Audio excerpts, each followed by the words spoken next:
In the southeastern corner of Utah's Uinta Basin, a jagged, sun-bleached formation of sandstone and shale, known simply as the Mesa, rises dramatically above 512 acres of high desert scrubland. For generations, tribal traditions held this specific stretch of terrain in deep disregard, referencing a persistent, localized presence, an unseen force that seemed to operate from the shadow of the ridge and beneath the hardpack rock. By the late 20th century, that localized regional lore had shifted from rural myth into a focal point of high-level military surveillance, privately funded defense investigations, and rigorous modern scientific research. Yet, despite decades of high-definition thermal imaging, aerial laser mapping, and continuous electromagnetic tracking, the absolute core of the ranch's mystery remained physically out of reach, entombed beneath thousands of tons of fractured, collapsed stone along the northern cliff face. According to field journals and historical records from former security officers employed during the National Discovery Science Institute (NIDCI) era in the late 1990s, the northern rim of the mesa was once home to open void spaces, naturally occurring caverns or carved fissures that extended directly into the cliff. However, at some point prior to the modern research era, a massive geological event occurred.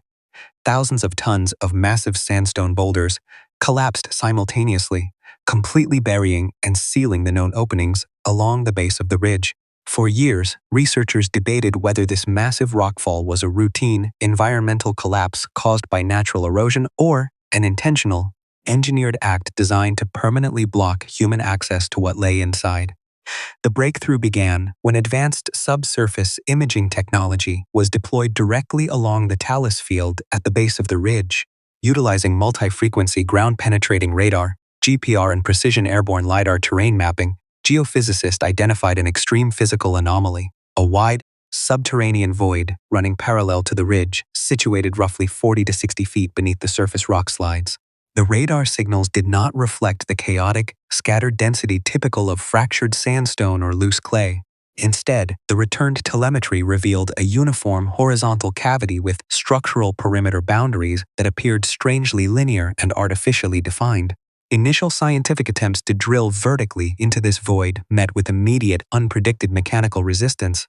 When industrial core drilling rigs drove tungsten carbide bits into the mesa, the machinery encountered an impenetrable barrier at a depth where standard sedimentary layer rock should have yielded effortlessly. Multiple commercial diamond-tip bits were sheared, stripped, or scorched within minutes of contact. When the drill strings were brought back to the surface for inspection, the slurry spoils flushed out by high-pressure circulation fluid contained anomalous materials that immediately triggered alarm among the site researchers. Micro-thin, metallic shavings and ceramic-like fragments that did not match any component of the drilling rig itself. Subsequent laboratory analysis of these recovered metallic fragments conducted using scanning electron microscopy and energy dispersive X-ray spectroscopy revealed a highly unusual composition. The samples were composed primarily of engineered alloys containing the three rare earth elements, including tellurium and europium, combined within highly purified nickel-iron matrices. These specific elements are almost never found naturally in such concentrated, refined ratios within standard desert sedimentary formations, pointing toward the presence of either manufactured technology or an artificially reinforced structure embedded deep inside the geological strata. Faced with the impossibility of drilling straight down through the obstruction, investigators altered their tactical approach. The objective shifted from vertical core drilling to a direct horizontal excavation aimed at clearing the collapsed talus field at the base of the cliff wall to uncover the original subterranean passage. Using heavy earth-moving equipment under strict environmental and radiological safety protocols, excavation crews began meticulously removing the massive boulders one by one. As the heavy machinery cleared deeper into the slope, removing hundreds of tons of debris, environmental sensors surrounding the site began logging startling telemetry. Handheld radiation meters recorded localized spikes in background gamma radiation, fluctuating rapidly from baseline levels whenever the equipment approached the buried cavity threshold. Simultaneously, radio frequency spectrum analyzers picked up persistent 1.6 GHz signal spikes originating from directly inside the hillside, a precise frequency long documented across decades of ranch logging during anomalous events. Then, After days of continuous digging, the excavator bucket struck a solid, vertical rock barrier that differed completely from the surrounding, weathered sandstone. Hidden behind a wall of crushed rock lay a dark structural opening. It was not a typical natural cavern. The passageway was roughly square, its ceiling and side walls composed of dark, heavily compressed rock that exhibited distinct, repeating impact patterns, unmistakable indicators of deliberate, physical excavation. The collapsed barrier blocking the tunnel had finally been breached. A cool, stagnant draft of air pushed outward from the newly unsealed dark shaft, carrying a dry, metallic odor that immediately registered on the crew's environmental monitors. The subterranean passage leading into the heart of the Skinwalker Ranch Mesa was open for the first time in modern history. What lay waiting inside that darkness would challenge every existing assumption about the ranch, its history, and the true nature of the phenomena beneath the earth. The stagnant draft escaping from the newly unsealed passage registered an immediate 20-degree drop in temperature compared to the desert heat outside. As the environmental safety team stepped past the broken threshold with industrial-grade respirators and multi-gas meters, handheld air quality monitors confirmed that while oxygen levels were stable, the air carried a high concentration of microscopic, oxidized metallic particulates. Illuminated only by high-intensity LED beams, the subterranean shaft extended horizontally directly into the deep structure of the mesa. The corridor was remarkably uniform, maintaining a clean geometry roughly 8 feet wide by 8 feet tall, rather than the irregular, jagged rock faces characteristic of natural water-carved cave systems. The perimeter walls displayed smooth surfaces lined with distinct, linear tool marks etched into the compressed rock. The structural uniformity pointed toward a deliberate engineering effort, though whether it was excavated using modern industrial equipment or historical mining techniques remained immediately unclear. As the forward team advanced 40 feet into the darkness, handheld electronics began to fail. Digital cameras experienced sudden battery drain, dropping from full capacity to complete power loss in seconds. Simultaneously, portable RF spectrum analyzers recorded localized, high-amplitude electromagnetic spikes centered precisely at 1.6 GHz. The signal was not a continuous frequency broadcast. It emitted in tight rhythmic pulses, as if broadcasting from an active, powered source deeper inside the corridor. Roughly 70 feet into the ridge, the main passage opened into a wide, dome-shaped subterranean chamber. Here, the artificial nature of the site became indisputable. Embedded into the far wall of the chamber were massive, structurally integrated, metallic beams forming a lattice framework against the surrounding rock. These support structures did not resemble standard timber or steel I-beams used in traditional mining operations. They were seamless, smooth, and lacked any visible welds, rivets, or mechanical fasteners. To document the chamber before advancing, the team deployed a specialized subterranean drone equipped with thermal imaging and solid-state LiDAR. As the drone hovered near the center of the dome, its thermal array captured a stark temperature contrast. While the surrounding rock wall maintained a uniform 52 degrees Fahrenheit, a distinct section of the metal-reinforced wall registered a localized cold anomaly, dropping below 32 degrees, forming a sharp rectangular thermal signature on the monitors. A physical inspection of this thermal anomaly revealed a heavily reinforced metal bulkhead, partially covered by fine silt and fallen sediment. The bulkhead was composed of the same dense, non-corrosive alloy identified in the core drilling spoils during the mesa excavation. No handles, keyways, or mechanical hinges were visible on its surface. However, surrounding the border of the sealed door were faint, engraved geometric symbols, concentric circles intersected by fine, parallel lines that did not match known military designations or mining signifiers. As an operator cleared away the clinging dust using a high-pressure air jet, a sudden wave of acoustic resonance echoed through the cavern. Handheld audio gear picked up a low-frequency hum measuring approximately 19 Hz, an infrasound frequency known to induce physical disorientation, acute nausea, and visual vibration in humans. At that exact moment, surface monitoring crews positioned above on the mesa top radioed down to the subterranean team with an urgent update. Surface-level magnetometers directly above the tunnel coordinates had just logged a massive, sudden spike in magnetic field strength, jumping over 300 nanotaslas in less than 2 seconds. Simultaneously, wildlife monitoring cameras near the ridge captured an unusual atmospheric event, a faint luminescent column of light briefly materializing in the clear sky directly above the mesa, aligning precisely with the underground chamber's GPS coordinates. Inside the cavern, the low-frequency acoustic hum gradually stabilized, but the sealed metal bulkhead remained firmly shut. The presence of engineered alloys, localized thermal drops, structural reinforcement, and synchronized surface phenomena confirmed that this was no abandoned mining shaft.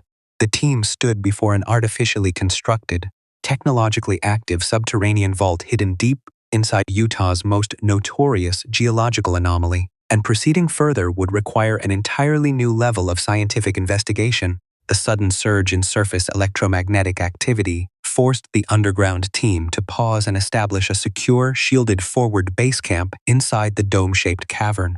With updated safety protocols and secondary power generators running heavy cabling into the passage, researchers brought in mobile X-ray fluorescence, XRF analyzers, and portable seismic reflection units to study the sealed bulkhead without resorting to destructive breaching methods. Initial XRF scans of the bulkhead's metallic surface produced data that baffled the material scientists on site. The alloy was predominantly composed of titanium and iron, but it contained an unnaturally high concentration of carbon nanotubes embedded directly within the metallic matrix, a manufacturing technique requiring vacuum-state precision and advanced synthesis. More strangely, isotopic analysis of the nickel content showed unnatural ratios that do not occur in terrestrial geology or standard industrial metallurgy. The atomic signatures closely mirrored those found in certain nickel-rich iron meteorites, yet the material was undeniably shaped, machined, and structurally integrated into the mesa's bedrock. While the metallurgical team conducted non-invasive surface scans, geophysicists operated a high-frequency seismic reflection array along the floor and perimeter walls of the dome. Sending controlled acoustic pulses through the rock, the system mapped the density of the terrain beyond the bulkhead. The resulting three-dimensional render revealed that the bulkhead was not merely a vault door. It served as the entry point to a descending structural corridor that extended an additional 300 feet deeper into the base of the mesa, terminating in a massive subterranean complex situated hundreds of feet beneath the surrounding desert floor. As data from the seismic scans streamed onto the monitors, a secondary anomaly caught the attention of the lead investigators. The acoustic return signals passing through the deep lower complex were returning distorted, showing localized pockets where sound waves sped up rather than slowed down, a physical impossibility unless the medium through which they traveled possessed varying gravitational or atmospheric densities. To investigate these deeper structural layers without risking human personnel, the expedition prepared a tethered micro-rover equipped with high-resolution optical cameras, gas sensors, radiation detectors, and a dual-frequency LiDAR unit. Looking closely at the base of the bulkhead, technicians discovered a small 6-inch clearance near the floor, partially filled with fine gravel. Using a pneumatic vacuum line, the crew cleared the obstruction, opening a narrow gap just wide enough to accommodate the crawler drone. With high-intensity LED beams cutting through the heavy silt, the rover crept past the bulkhead and down the sloping passageway beyond. The live video feed relayed back to the cavern monitors showed a striking change in architecture. The rough, tool-marked rock gave way to smooth, dark walls composed of an unidentifiable vitrified material, rock that appeared to have been melted and instantly flash-cooled into a glass-like finish. The surface showed no seams, joint lines, or drill marks, resembling the interior of a continuous, heat-molded conduit. As the rover descended deeper along the vitrified ramp, the environmental telemetry displayed on the control screens began to fluctuate wildly. The ambient temperature inside the lower tunnel did not rise as expected with depth. Instead, it dropped continuously, eventually stabilizing at a constant chilling 31 degrees Fahrenheit. Concurrently, the drone's internal magnetometer registered localized magnetic field gradients that fluctuated rapidly between 0 and over 2 Tesla, magnetic field strengths comparable to those generated inside medical MRI scanners. 200 feet down the vitrified slope, the rover's camera array picked up a sharp turn in the passage, opening into a vast underground chamber. The camera lit up a cavernous space whose ceiling stretched beyond the range of the drone's primary lights.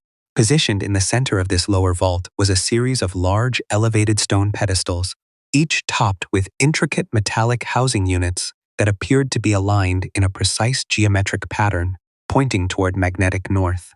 Before the rover could move closer to inspect the central structures, its telemetry feed suddenly cut to static. The control system logged an instantaneous power surge within the drone's lithium-ion battery array, followed by a total signal collapse. On the monitors back in the cavern, the final frame captured by the rover before going dark showed a faint, self-luminous blue haze coalescing directly above the central pedestal, a glowing atmospheric phenomenon originating deep within the silent, unsealed depths of the mesa. The sudden loss of the micro-rover's signal forced the research team to halt direct physical movement and evaluate the localized electrical surge. Rather than immediately deploying secondary equipment into the lower vault, the team initialized a broad-spectrum radio frequency sweep across the perimeter of the cavern. The goal was simple: determine whether the surge was a localized electrostatic discharging event caused by the vitrified tunnel walls or an active, powered transmission originating from the pedestals themselves. Within seconds, the monitoring array picked up a complex, repeating wideband frequency sequence. The transmission was not restricted to the previously recorded 1.6 GHz range. It spanned a broad band of frequencies spiking sequentially from 433 MHz up through the 3.4 GHz band. When audio engineers ran the captured signal through signal processing software, the visual waveform displayed clean mathematical intervals, bursts of digital-like data separated by precise, microsecond pauses. The signal was structured, deliberate, and undeniably artificial. To cross-reference these subterranean readings with surface-level conditions, the underground lead contacted the ranch command center via fiber optic landline. The surface team confirmed that the moment the blue luminescence appeared on the rover's camera, environmental monitoring stations across the entire 512-acre property registered simultaneous, severe sensor anomalies. High-definition optical cameras pointed at the mesa captured localized optical distortion, a subtle lens-like warping of the horizon directly above the underground vault's calculated coordinates. Simultaneously, animal telemetry tags attached to livestock grazing on the pasture below indicated a sudden, synchronized spike in cattle heart rates, with the herd moving rapidly away from the base of the ridge. Determined to map the lower vault without risking additional motorized equipment, geophysicists deployed a passive cosmic ray muon tomography system. By placing highly sensitive scintillation detectors along the floor of the upper chamber, the team could measure the rate of subatomic particles passing down through the mesa's rock layers. Because muons pass through solid rock at predictable rates but are absorbed or deflected differently by hollow spaces or high-density metals, the data gathered over several hours allowed the computer array to reconstruct a detailed high-resolution three-dimensional density map of the entire subterranean system. The resulting muon scan revealed an architecture far more extensive than previous ground-penetrating radar had suggested. The central lower chamber measured roughly 120 feet in diameter, with a domed ceiling supported by monolithic internal columns. Directly beneath the central pedestals, the scan identified a massive, high-density metallic mass, a solid symmetrical object measuring roughly 30 feet across, embedded deep within the floor strata. The structural density of this object far exceeded that of standard iron or steel, matching the extreme mass signature of super-dense, cold-worked alloys. Even more intriguing were the structural pathways branching off from the main lower vault. The muon density map outlined 3 distinct subterranean tunnels radiating outward from the central chamber like spokes on a wheel. One tunnel extended westward, passing beneath the perimeter fence line toward public land. A second pointed due south, terminating directly beneath the ranch's central pasture, an area historically associated with the highest concentration of unexplained ground anomalies, soil sterilization spots, and livestock incidents.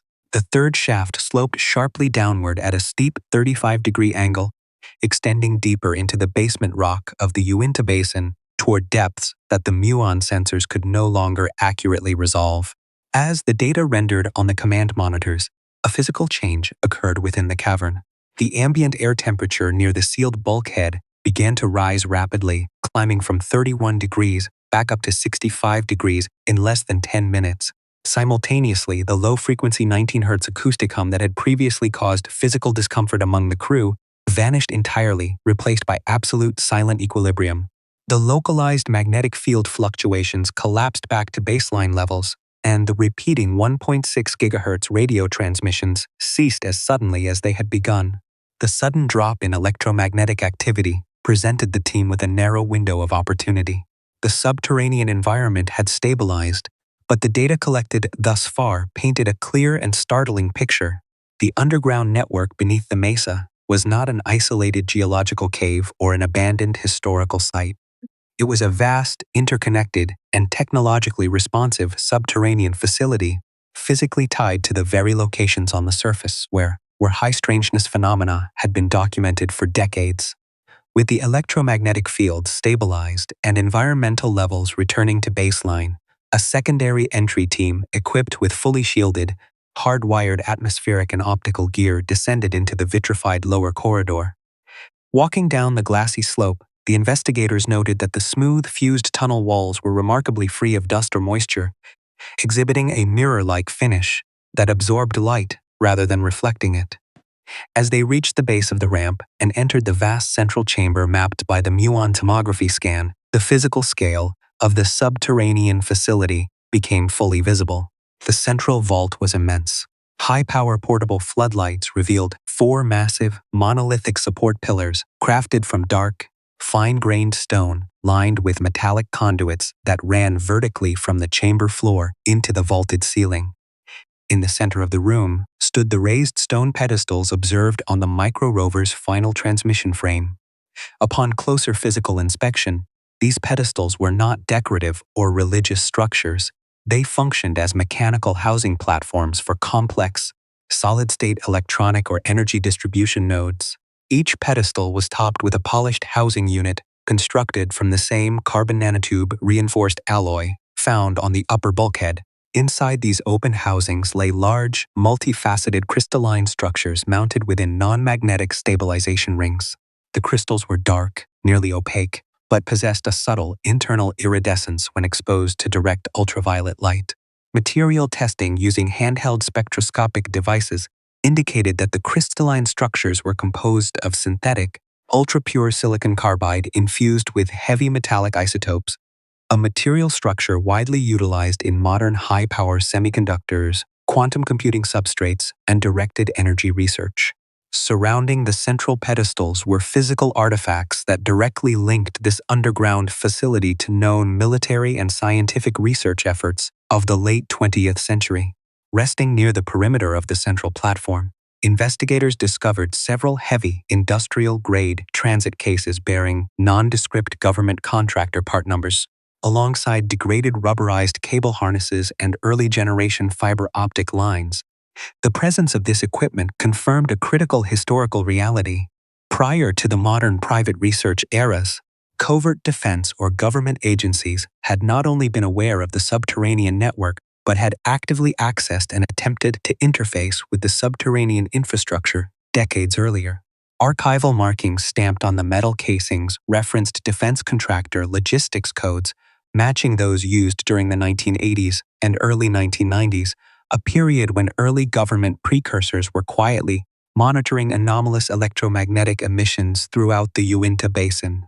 However, the condition of the left-behind gear painted a picture of a hasty, unannounced withdrawal.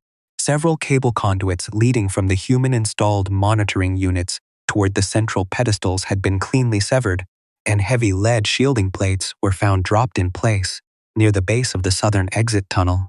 To understand why previous covert investigators had abruptly abandoned their equipment, the team deployed high-resolution thermal and ultrasonic inspection tools along the 3 branching tunnels identified in the muon scan. The southern tunnel, which extended directly toward the ranch's central pasture, showed signs of intense, localized thermal stress. The vitrified floor near the tunnel entrance was deeply fractured, displaying heat-induced spalling, where the rock had been subjected to extreme temperatures exceeding 2,000 degrees Fahrenheit. As the team moved toward the mouth of the downward-sloping third shaft, the deep conduit extending toward the basement rock of the Uinta Basin, their radiation and magnetic sensors recorded a subtle, rhythmic change. The baseline radio frequency spectrum, which had been silent since the stabilization event, began to register faint, recurring ultra-low frequency ULF pulses traveling upward from deep below. Unlike the earlier 1.6 GHz radio emissions, these ULF waves operated at frequencies between 3 and 30 Hz, vibrational frequency capable of traveling hundreds of miles through the Earth's crust without losing signal integrity. The presence of active, self-sustaining electronic nodes, historical defense contractor hardware, and deep-crust communications conduits revealed that the Mesa subterranean complex was not a simple historical mine or natural cavern. It was a long-standing, multi-layered nexus point, an underground installation built around an active, deep Earth technological system that had been studied, monitored, and ultimately sealed away from the surface world. The recovery of human hardware alongside anomalous subterranean architecture brings the decades-long enigma of Skinwalker Ranch into sharp, evidence-based focus. For years, public discussion surrounding the property fluctuated between local folklore and speculative accounts of high strangeness. However, the physical recovery of engineered alloys, vitrified conduits, carbon nanotube matrices, and active electromagnetic nodes beneath the mesa grounds the mystery in tangible, measurable science. The physical and electronic evidence establishes several concrete findings. First, the subterranean network beneath the ridge is an artificially constructed facility designed with deliberate structural geometry. The presence of uniform 8 by 8 foot passages, linear excavation marks, and seamless vitrified ramps confirms that high-energy engineering occurred deep within the sandstone strata. Second, the metallurgical profiles of the recovered materials, specifically the carbon nanotube reinforced titanium alloys and unusual nickel isotopic ratios, demonstrate material synthesis comparable to advanced aerospace manufacturing and specialized defense research. Furthermore, the operational telemetry recorded during the unsealing process directly links underground activity with surface-level events. The synchronized 1.6 GHz radio frequency bursts, localized thermal drops, and rapid magnetic field shifts measuring over 300 nanoteslas mirror the exact sensor anomalies recorded across the ranch for decades. These synchronized readings suggest that unexplained optical distortions, radio interference, and livestock reactions observed on the surface are not isolated atmospheric events. Instead, they appear to be surface manifestations of an active subterranean electromagnetic system anchored deep within the geological framework of the Uinta Basin. The presence of abandoned defense contractor transit cases and severed fiber optic harnesses from the late 20th century confirms that covert governmental and scientific entities studied this underground infrastructure long before private research efforts began. The abrupt departure of those early researchers, evidenced by abandoned equipment and severe heat damage along the southern pasture conduit, points to an investigation that encountered forces exceeding their operational control. Despite these significant breakthroughs, fundamental questions remain unresolved. The exact origin, age, and ultimate purpose of the central pedestals and their synthetic silicon-card crystalline nodes cannot be definitively determined from publicly available data. While the physical structures and electromagnetic emissions are verified, researchers have not established whether the facility was built as an advanced monitoring array, a deep Earth communications hub, or something entirely outside our current technological paradigm. Furthermore, the ultimate destination of the third shaft, stretching deep into the basement rock of the basin, remains unexplored due to extreme magnetic gradients and depth. As scientific teams analyze the physical samples, map the radiating structural pathways, and monitor the ultra-low frequency signals pulsing from the lower chambers, the unsealed tunnels of the mesa stand as a profound physical reality. The investigation has moved beyond folklore, leaving behind a clear, empirical record of an advanced subterranean system embedded beneath the desert floor. What lies deeper along those vitrified shafts may ultimately redefine our understanding of anomalous phenomena, defense histories, and the forces operating beneath Skinwalker Ranch. The question that remains for science and history alike is not whether something exists beneath the mesa, but rather, who constructed this silent subterranean network, and what purpose does it continue to serve deep within the earth?